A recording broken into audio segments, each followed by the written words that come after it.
Bom, nós vamos hoje falar sobre a igreja de Tiatira. A igreja de Tiatira, nós tínhamos algumas coisas mais para falar sobre a igreja que nós falamos, a igreja de Pérgamo, porém era uma questão mais de revisão. Nós já tínhamos falado algumas coisas, então seria mais uma repetição. E hoje nós vamos falar sobre a igreja de Tiatira. O nosso texto, então, é Apocalipse, capítulo 2, versículo 18 até o 29. Então, por favor, abra sua Bíblia neste texto. Apocalipse, capítulo 2, versículo 18 até o 29. Diz assim, então, o texto de Apocalipse, capítulo 2, versículo 18. E ao anjo da igreja de Tiatira, escreve: isto diz o Filho de Deus, que tem seus olhos como chama de fogo e os pés semelhantes ao do latão reluzente. Eu conheço as tuas obras, e amor, e serviço, e fé, e a tua paciência, e que as tuas últimas obras são mais do que as primeiras. Mas algumas poucas coisas tenho contra ti, que deixas Jezabel, mulher que se diz profetiza, ensinar e enganar os meus servos, para que forniquem e comam dos sacrifícios da idolatria. E dei-lhe tempo para que se arrependesse da sua fornicação, e não se arrependeu. Eis que porei numa cama, e sobre os que adulteram com ela virá grande tribulação, se não se arrependerem das suas obras. E destruirei com morte a seus filhos, e todas as igrejas saberão que eu sou aquele que sonda as entranhas e os corações. E darei a cada um de vós segundo as suas obras.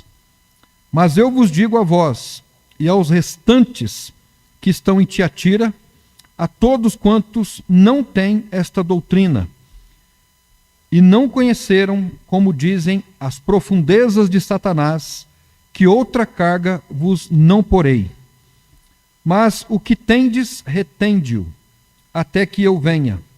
E ao que vencer e guardar até o fim as minhas obras, eu lhe darei poder sobre as nações, e com vara de ferro as regerá, e serão quebradas como vasos de oleiro, como também recebi de meu Pai. E dar-lhe-ei a estrela da manhã. Quem tem ouvidos, ouça o que o Espírito diz às igrejas. Então, que Deus abençoe a sua palavra. Nós vamos fazer uma nota introdutória sobre a cidade de Tiatira, e depois, então, faremos alguns comentários e aplicações sobre a igreja de Tiatira. A cidade de Tiatira, ela está, nos dias de hoje, na região da Turquia, como também as outras igrejas que nós já temos falado. Essa cidade de Tiatira, ela foi destruída e reconstruída várias vezes. E hoje é uma cidade que comporta mais ou menos 100 mil habitantes. Então pense você numa cidade de 100 mil habitantes, é uma cidade de Tiatira nos dias de hoje.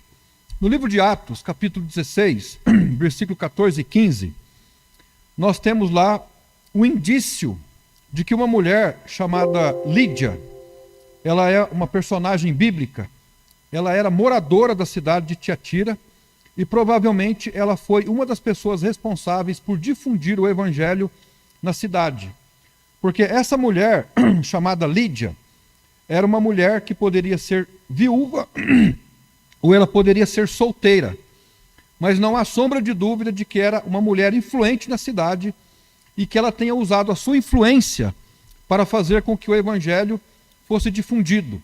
Quando o apóstolo Paulo esteve na cidade de Filipos, foi lá que ele se encontrou com ela, mas ela era moradora na cidade de Tiatira. Em Atos, capítulo 16, versículo 14 e 15, nós lemos assim: e uma certa mulher chamada Lídia, vendedora de púrpura da cidade de Tiatira, e que servia a Deus, nos ouvia.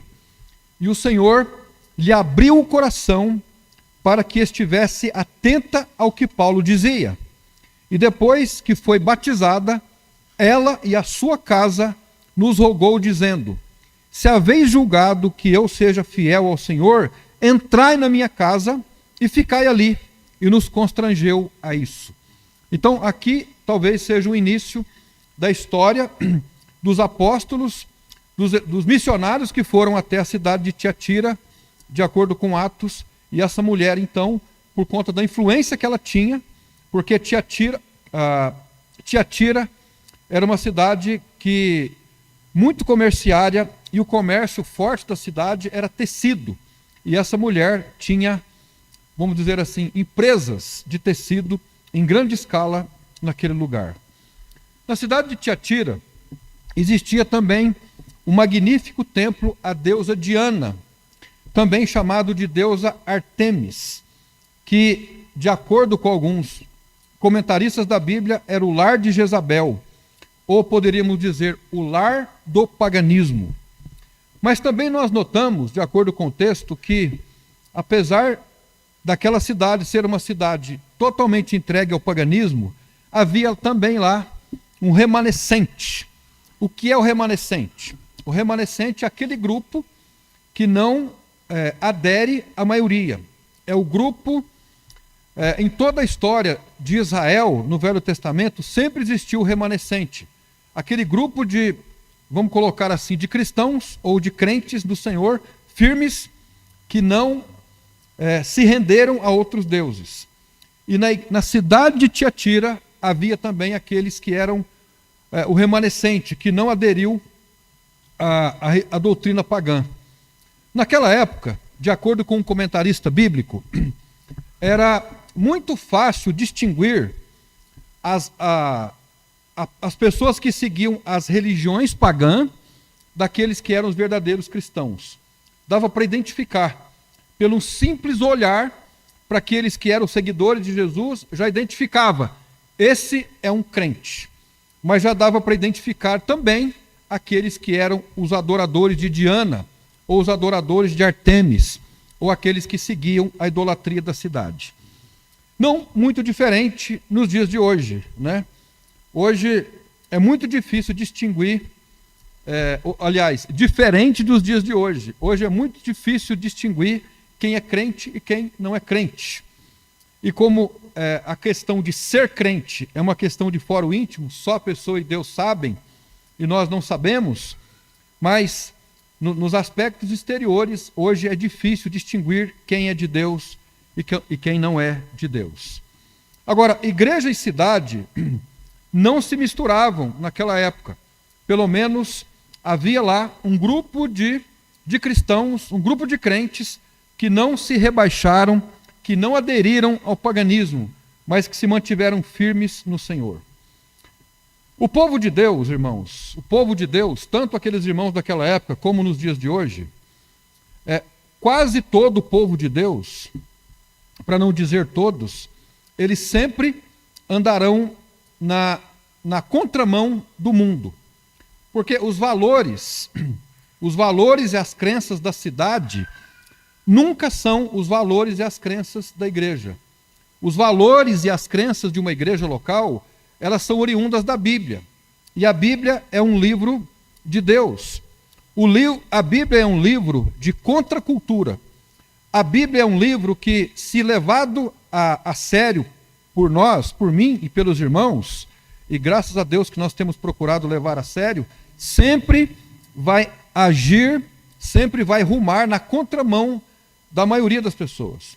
A Bíblia é um livro que sugere, que propõe uma contracultura. Essa é a razão porque as pessoas não gostam de nós. Essa é a razão porque as pessoas não aceitam o nosso posicionamento. Então, cidade e igreja nunca combinaram. É como água e óleo. Porque a igreja tem uma constituição. Essa constituição é a Bíblia. A igreja tem um Deus. Esse Deus é o Deus eterno e todo-poderoso. E a cidade não tem uma Bíblia. As pessoas não seguem uma Bíblia. Elas seguem os seus corações, elas seguem os seus instintos, elas seguem as suas paixões. Então, e isso choca. Os valores do mundo são diferentes dos valores da igreja. Então, meus amados irmãos, tudo aquilo que se origina na cidade, preste atenção, tudo aquilo, ou quase tudo, para não dizer tudo, que se origina na cidade, que não se origina da Bíblia, todo o pensamento, todos os valores que são oriundos das cidades, eles entram em choque conosco. E as cidades querem que nós pratiquemos aquilo, mas nós não podemos praticar aquilo que as cidades querem que nós praticamos. Na verdade, nós estamos aguardando uma cidade celestial, a Nova Jerusalém. Essa é a nossa cidade. E um dia nós estaremos lá com Ele, com o nosso Senhor Jesus Cristo. A cidade de Tiatira é um exemplo das cidades de hoje. Era uma cidade pagã, Tiatira era uma cidade pagã. As cidades brasileiras, elas têm paganismo em grande escala. A cidade de Tiatira era uma cidade materialista, era uma cidade essencialmente materialista, até por conta do comércio que existia na cidade. As nossas cidades são essencialmente materialistas. A cidade de Tiatira era uma cidade idólatra e as nossas cidades também, de maneira geral, são cidades idólatras. Então, há uma semelhança muito grande da cidade de Tiatira com as cidades dos nossos dias de hoje. Agora, um pouco sobre a igreja de Tiatira. Nesse texto, o Senhor Jesus Cristo se apresenta a essa igreja, como o Filho de Deus. E ao anjo da igreja de Tiatira escreve: isto diz o Filho de Deus. Quem é o Filho de Deus? O Filho de Deus é o Senhor Jesus Cristo. Essa é uma expressão encontrada em outros lugares da Bíblia, mas no livro de Apocalipse é o único lugar onde se lê a expressão Filho de Deus. A igreja de Tiatira tem como característica muito forte aquilo que nós vamos ler agora no versículo 19. Então, essa é a característica da cidade. Veja, conheço as tuas obras. Essa é uma expressão usada para referir-se a todas as outras igrejas. Conheço as tuas obras. Aí ele faz uma lista: o amor, o serviço, e fé, e tua paciência, e que as tuas últimas obras são mais do que as primeiras. Então, é uma igreja aqui que recebe elogios. Ela foi elogiada pelo Senhor Jesus Cristo. Imagina se a nossa igreja, ainda que seja uma igreja pequena, pudesse receber um elogio do Senhor Jesus Cristo por isso, né? Pelo amor, pelo serviço, pela paciência, e que as tuas últimas obras são mais do que as primeiras. Ou seja, as obras que vocês, membros da igreja de Tiatira, estão fazendo agora, enquanto estão recebendo essa carta, elas são muito, imensamente melhores e maiores do que as primeiras obras. Ou seja, era uma igreja que cresceu nas boas obras, que desenvolveu nas boas obras. Agora, veja o verso 20. Mas, o que é o mas? O mas é uma conjunção. Agora, esse mas significa agora, o que vai ser dito nessa sentença é o contrário, né, daquilo que havia sendo dito anteriormente. Então, ela foi elogiada. Mas, algumas poucas coisas tenho contra ti, que deixas Jezabel, mulher que se diz profetiza, ensinar e enganar os seus servos, para que forniquem e comam dos sacrifícios da idolatria. Agora aqui a gente precisa parar um pouquinho. Daqui a pouco a gente vai falar mais um pouco, mas quem foi Jezabel? Jezabel foi uma mulher sidônia, lá do Velho Testamento, que se casou com um rei judeu, e ela foi uma mulher perversa. A história de Jezabel é uma história terrível, né? Nós que lemos o livro dos reis, o livro de crônicas, lemos sobre a história dela. Daqui a pouco a gente faz alguns comentários sobre ela. Mas foi uma mulher terrível. Agora, veja, Jezabel aqui não deve ser lido ao pé da letra, não deve ser interpretado ao pé da letra. Essa mulher Jezabel representa um sistema religioso. Ela representa um sistema religioso. Porque Jezabel era seguidora do paganismo. Ela tinha ligações com religiões ocultistas, esotéricas, isso lá no Velho Testamento. E agora, o nome Jezabel aqui é usado para simbolizar que na igreja de Tiatira existia uma mulher, de fato, é assim que alguns historiadores entendem, alguns intérpretes da Bíblia entendem, com os quais eu concordo. Existia uma mulher que provavelmente tinha um outro nome, mas que foi apelidada de Jezabel, por conta da semelhança que ela tinha com Jezabel. Essa mulher provavelmente representava o gnosticismo e o nicolaísmo que nós vimos aí nas igrejas anteriores, e era uma mulher de temperamento muito forte, e ela exercia domínio sobre alguns líderes da igreja.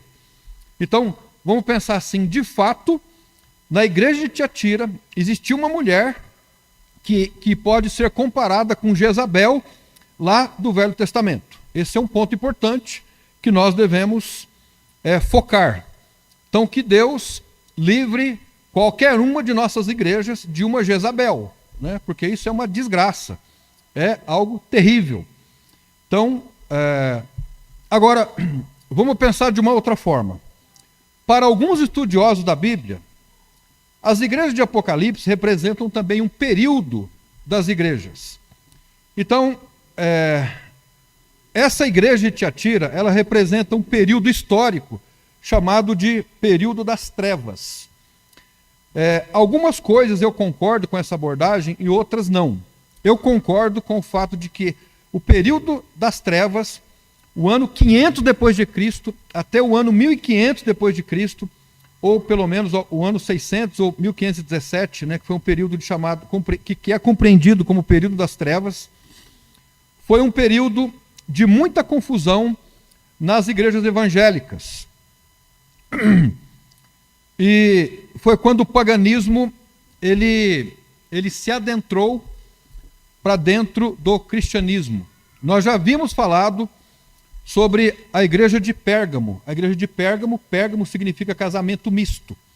Foi quando a igreja se uniu com o Estado e formou aquilo que nós chamamos hoje como Igreja Católica.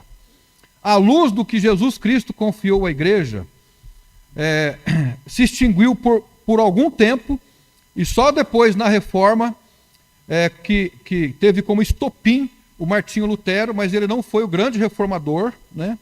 Houveram muitos reformadores que tentaram tirar a igreja ou o cristianismo dos trilhos errados e recolocar no lugar certo. Em parte conseguiu e em parte não.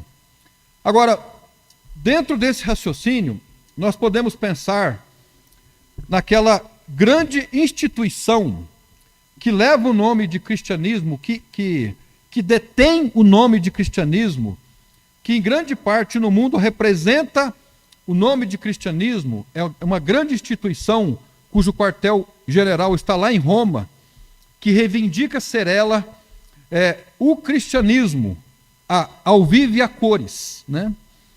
Nesse período das trevas, algumas doutrinas foram enfiadas, foram colocadas para que as igrejas cristãs, de maneira geral, ou que a igreja oficial de Roma, de maneira específica, pudesse praticar. Eu vou citar aqui algumas doutrinas. No ano 709, dentro desse período, os fiéis passam a beijar os pés do Papa.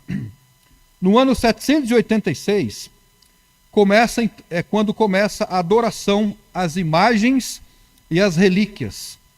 No ano de 850 depois de Cristo, começa, dentro dessa instituição, que detinha ser ela a representante do cristianismo do mundo, começa o uso da água benta.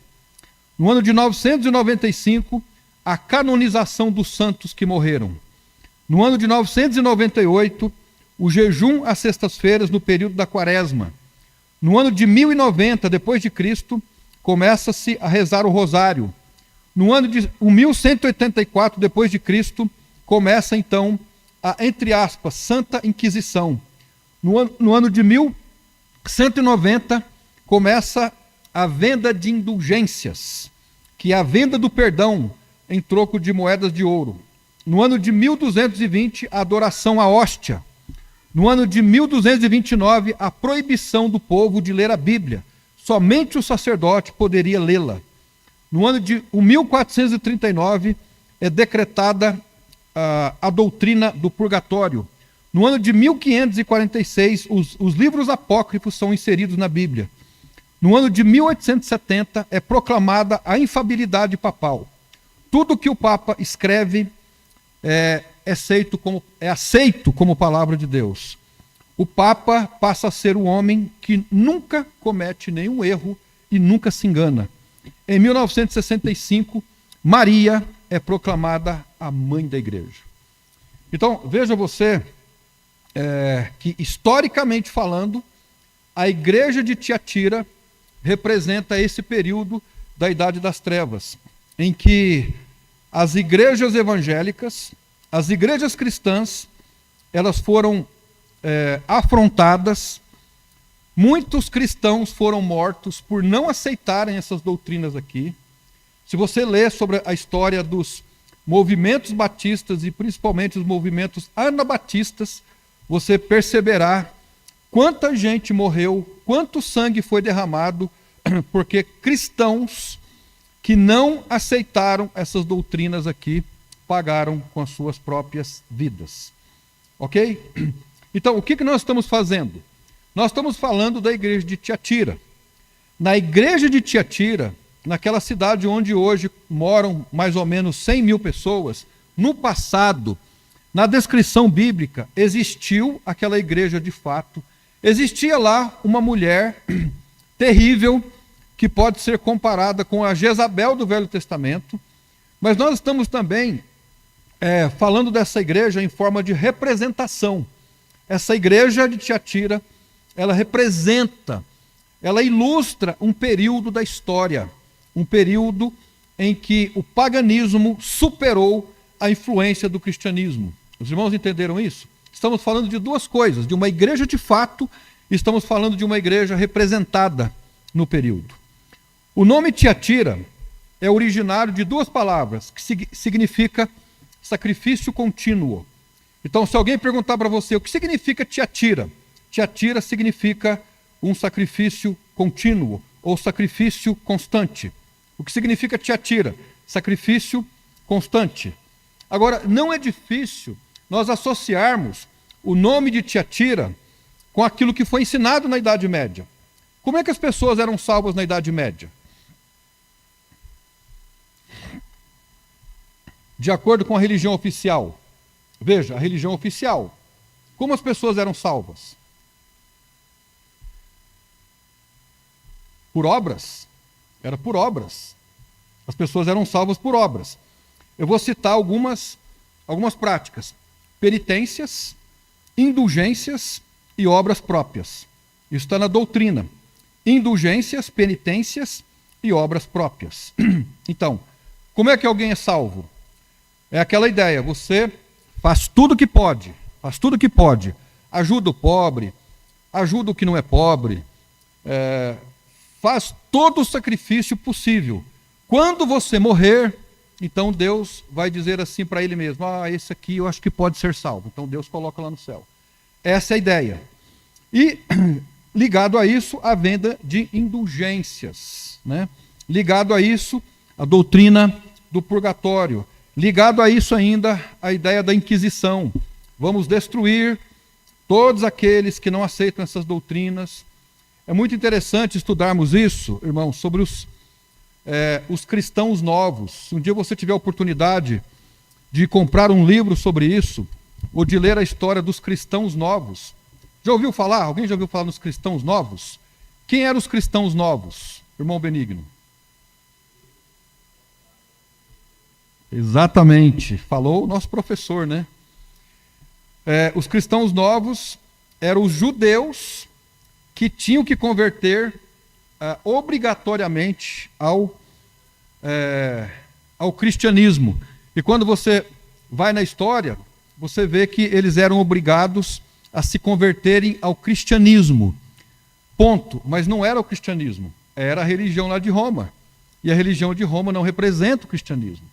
E esses cristãos novos, eles fugiram da Espanha para Portugal, depois fugiram de Portugal para o Brasil. Grande parte deles se instalou no estado de São Paulo, no Nordeste, e eles vieram para cá clandestinos. E eles começaram a mudar de nome. Ao invés de carregarem o nome que tinham de lá, fugidos do catolicismo, eles colocavam o sobrenome de Pereira, Moreira, Abobreira, por aí vai. Né? Eles colocaram esses nomes para fugirem exatamente desse período aqui da história, a história dos cristãos novos. Agora, no versículo 24, nós vemos uma coisa interessante. Versículo 24. Mas eu digo a vós e aos restantes que estão em Tiatira, a todos quantos não têm esta doutrina e não conheceram, como dizem, vírgula, as profundezas de Satanás, que outra carga vos não porei. Esse versículo talvez revela o lado mais sujo da religião do paganismo. Aqui ele se refere a religiões secretas, a religiões ocultistas, esotéricas e secretas. Então, nós percebemos que, ao longo da história, e mesmo na cidade de Tiatira, nos primeiros séculos e também nos dias atuais, existem religiões esotéricas secretas, as quais nesse texto, ou a qual nesse texto é chamada de as profundezas de Satanás. O que o texto diz? Que outra carga vos não porei.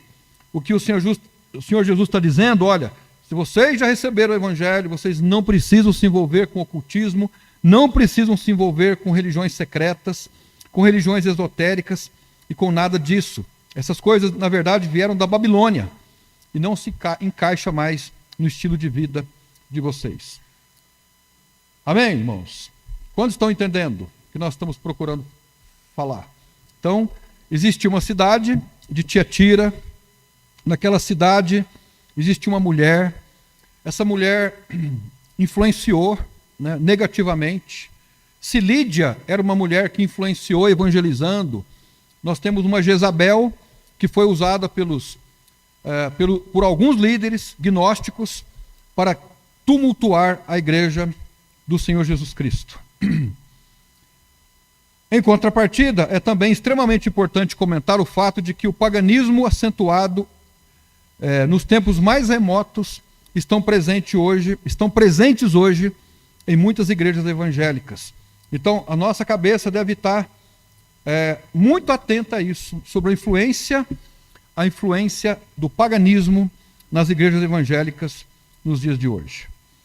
Agora, falando um pouco mais de maneira prática, a igreja de Tiatira recebe um elogio e recebe uma exortação, uma admoestação. O elogio nós já lemos lá no versículo 19. Conheço as tuas obras, o teu amor, o teu serviço, a tua fé, a tua paciência, e que as últimas obras são mais do que as primeiras. Então foi uma igreja reconhecida. E então não há nenhuma dúvida de que essa igreja nos ensina muito sobre o amor, sobre o serviço. A palavra serviço aqui é diaconia, no sentido de que nós devemos nos servir, cuidar um do outro, termos paciência e fazer com que as últimas obras sejam melhores do que as primeiras. Nós também temos uma admoestação. Uma admoestação. Quem era Jezabel? De acordo com o verso 20 ao 24. Mas algumas poucas coisas tenho contra ti, que deixas. A palavra deixas aqui é toleras. Então a igreja tolerava Jezabel. Jezabel, de acordo com o Velho Testamento, ela se casou com o rei Acabe e teve um filho chamado Jorão. Ela promoveu o culto a Baal, matou os profetas de Deus e obrigou Elias a fugir. A gente pensa assim, será que nos dias de hoje a gente não tem visto profetas de Deus, pastores, missionários sendo mortos? Mas se isso começar a acontecer, há precedente bíblico para isso, né? Não será novidade, né? Se nós começarmos a sermos perseguidos e mortos, isso já aconteceu na história. Ela tomou a vinha de Nabote para Acabe. Lembra lá em 1 Reis, capítulo 21, que Acabe estava comprando as terras todas. e ele queria comprar um pedaço de terra de Nabote. Nabote não quis vender, e aí ela obrigou Nabote a vender para ele. Ela foi morta 11 anos depois, por ordem de Jeú, foi comida pelos cães.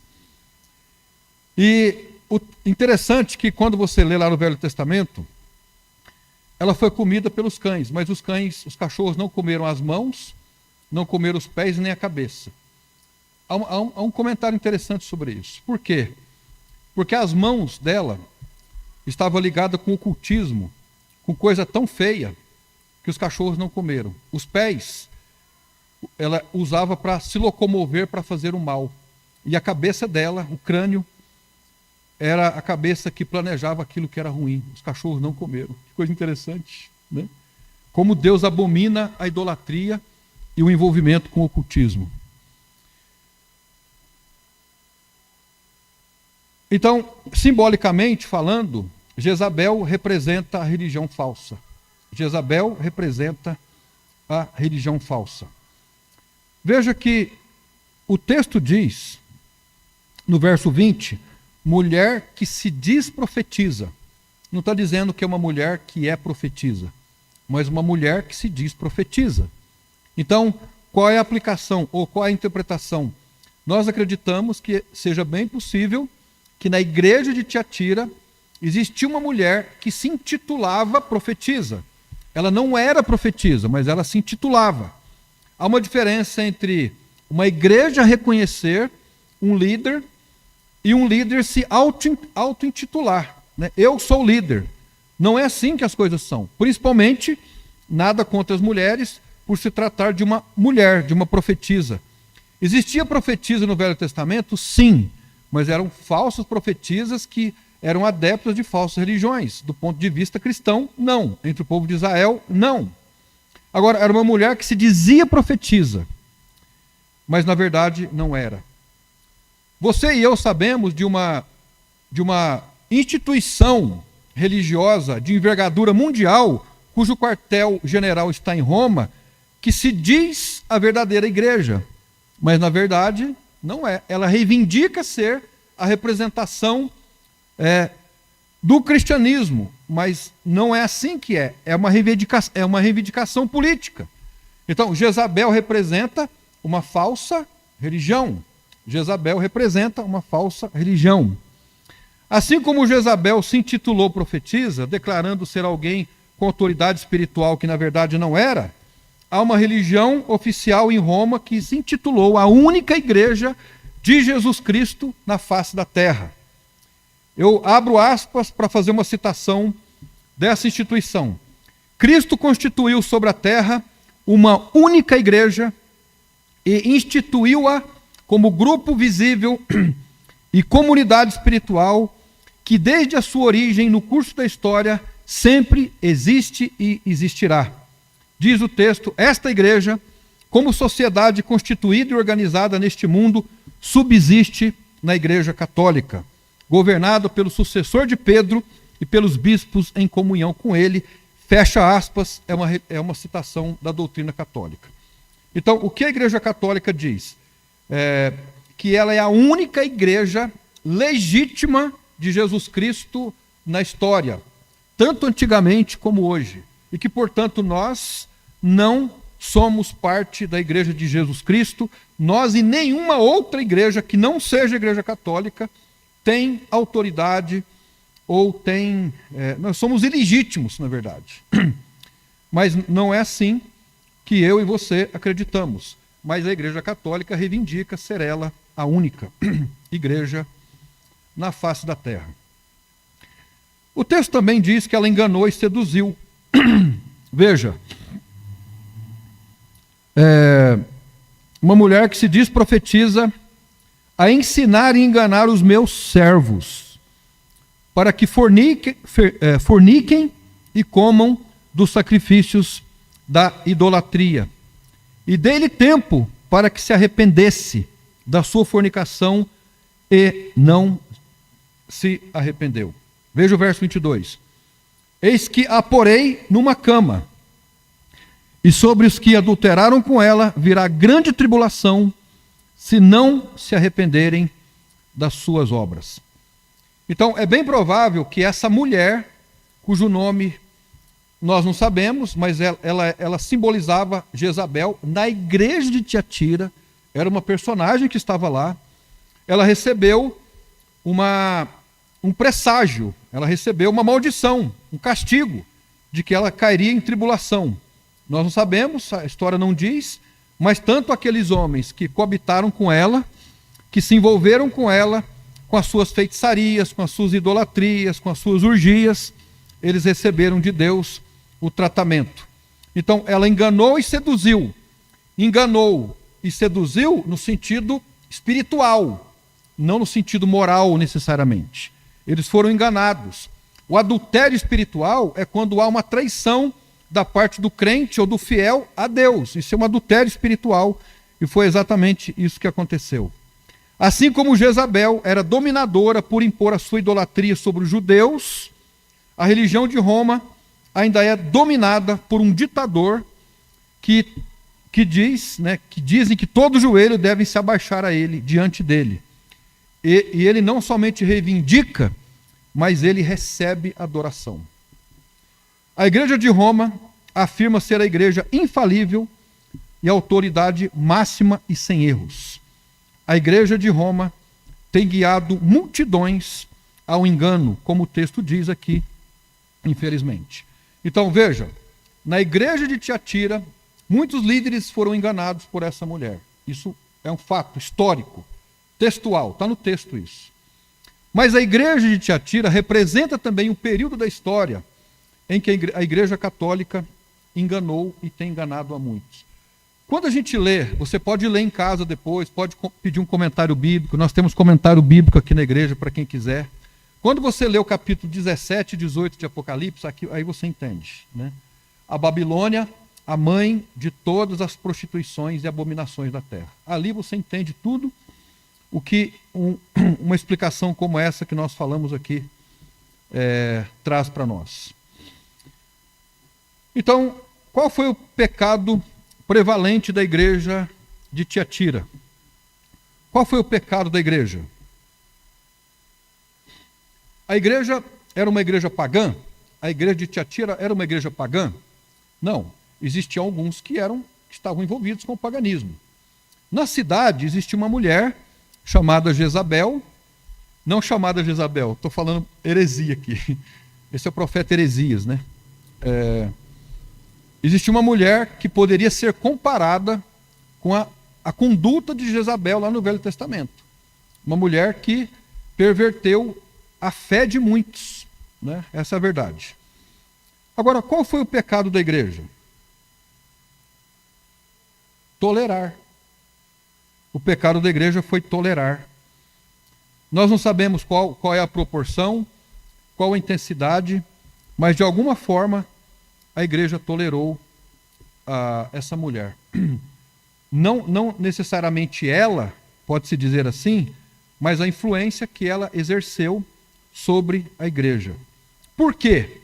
Por que a igreja de Tiatira teria tolerado essa mulher? Provavelmente por causa da influência dela. E por isso foram coagidos pelo medo.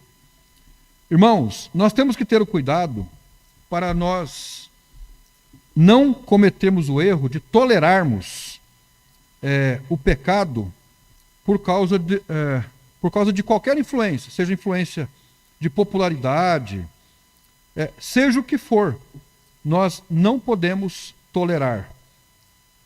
Alguns na igreja costumaram tolerar falsos ensinos por conta de indiferença. Então veja, os irmãos que estão aqui, os irmãos que estão acompanhando, nós que somos cristãos, nós não podemos agir com indiferença com o erro doutrinário, de forma alguma. No caso que nós estamos falando aqui, a salvação é pela graça de Deus, nunca pelas obras. Nós jamais devemos admitir isso. Alguém que queira ensinar isso, nós não podemos admitir. Mesmo que seja uma pessoa de influência, mesmo que seja uma pessoa que nos cause algum medo, mesmo que seja por conta de amizade, mesmo que seja pelo desejo de paz, não vamos mexer não, vamos deixar quieto, né? harmonia ou autopromoção, mas nós não podemos coadunar, nós não podemos concordar. Veja o verso 23: e destruirei com morte a seus filhos, e todas as igrejas saberão que eu sou aquele que sonda as entranhas e os corações, e darei a cada um de vós segundo as suas obras, referindo aos seus irmãos da igreja. Então nós não podemos ser indiferentes, nós não podemos tolerar.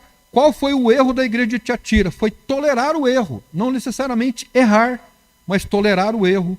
E nós não podemos tolerar o erro, porque Deus vai cobrar de cada um de nós naquilo que nós toleramos. Para nós terminarmos, que lições nós podemos tirar dessa igreja? Primeiro, a igreja de Tiatira era uma igreja de obras, como nós vimos aqui, de serviço, de amor, mas eles estavam sendo contaminados pelo sacrifício constante. Ou seja, vamos deixar essa doutrina aí entrar. Eles estão dizendo aí que a salvação não é pela graça, é pelas obras, tem que fazer sacrifício constante. Mas deixa, não tem problema não. Esse irmão aí é um cara legal, ou esse irmão é uma pessoa de influência, nós não podemos confrontar ele. Então, nós temos que ter esse cuidado. Não podemos tolerar Jezabel. O que representa Jezabel? Jezabel é uma religião pagã, é uma falsa religião. E aqui, deixa eu abrir um parêntese aqui. Eu não vou entrar no assunto, mas só para fazer uma alusão. Você já ouviu hoje a palavra empoderamento? Já ouviu essa palavra? De onde nós tiramos essa palavra? Empoderamento, para ser praticado na igreja. De onde, qual foi a exegese bíblica, qual foi o autor de uma exegese bíblica que produziu isso? Que nós precisamos, ou que as irmãs, ou que as mulheres precisam de empoderamento. O que a Bíblia ensina sobre os seguidores e as seguidoras de Cristo? Neguem-se a si mesmo. Neguem-se a si mesmo. Isso é a exegese bíblica. Simples e curta. Então, a doutrina do empoderamento, nos dias atuais, é uma crença humanista, que se nós não tomarmos cuidado, vai criar muita Jezabel por aí. Né? Muita Jezabel por aí. É um ensino contrário às escrituras sagradas, enquanto a Bíblia diz, por exemplo, às mulheres que se sujeitem aos seus maridos. Aquelas que não são casadas, que se sujeitem às suas igrejas. Então, essa cultura de masculinização da mulher nos meios evangélicos parece que tem uma grande ligação com essa tolerância a Jezabel, que, na verdade, é prejudicial não somente à igreja, mas principalmente à família. Então, toma cuidado com essa doutrina do empoderamento. Né? Isso não surgiu da Bíblia. Não é na Bíblia que nós encontramos esse ensino. Então, a gente percebe que o ensino bíblico ele sempre vai confrontar o que é produzido nas cidades. Né? E é aquilo que eu sempre digo: Deus não construiu cidades, ele fez o jardim. Quem fez a cidade foi o homem. Nimrod foi o primeiro construtor de uma cidade. Né? E daí em diante as coisas complicaram. Agora, não significa que a gente vai mudar para a roça, não estou falando isso. Né? Mas Deus construiu o jardim e não a cidade. Então que Deus nos ajude, irmãos, a nos preocupar com a doutrina. A salvação é somente pela fé, somente pela graça de Deus. Não é necessário sacrifício constante. E nós não podemos tolerar nenhuma doutrina. Em nome da paz, da harmonia, da tranquilidade, nós não podemos tolerar. A doutrina falsa precisa ser confrontada pela liderança da igreja e também pela igreja toda. Amém? Vamos orar, vamos encerrar e rogar a graça de Deus sobre as nossas vidas. Senhor nosso Deus e nosso Pai, obrigado pelo ensino que foi extraído deste texto, do livro de Apocalipse.